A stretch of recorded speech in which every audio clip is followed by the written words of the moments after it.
I am in Oklahoma City covering the Yes on 805 watch party. It's one of two state questions on the ballot for Oklahomans to vote, and I'm joined by Chris Steele, the executive director for Oklahomans for Criminal Justice Reform, right? That's correct. Yeah. It's still within polling time. For those who are wondering about state question 805, describe it for us. Sure. State Question 805 seeks to safely reduce our prison population by eliminating excessive sentences for individuals convicted of nonviolent crimes. It's not a free pass. People would still go to prison if they're convicted, but they just wouldn't have additional decades added on to the maximum range of punishment for a nonviolent offense.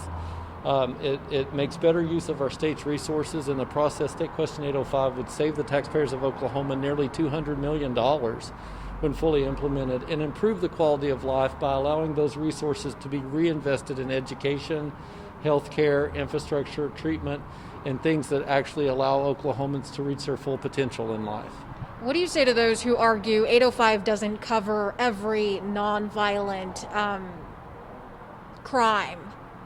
Yeah, I would just say there's been a lot of misinformation, a lot of scare tactics, a lot of fear mongering that has gone on to try to confuse or persuade voters to vote no. The reality is State Question 805 only applies to nonviolent offenses. All of the safeguards remain in place to hold anyone accountable who commits an act of violence or harm against another individual.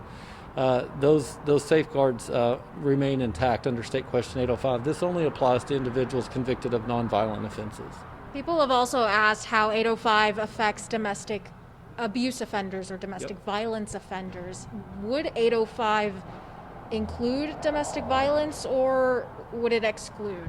Yeah, so all of the safeguards remain in place to hold people who commit acts of domestic violence accountable. Under State Question 805, anyone convicted of domestic violence would face a prison term of up to 10 years.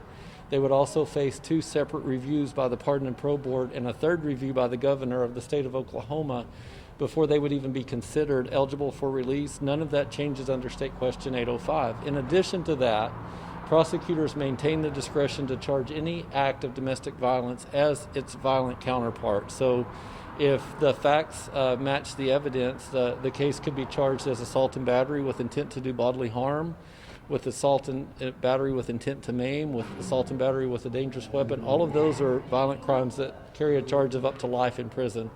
Those safeguards remain in place under State Question 805. I appreciate it, Chris. Thank you so much. We're bet. going to be standing by in Oklahoma City to bring you the results as they come in after polls close. I'm Sierra Pizarro, 2 Works for You.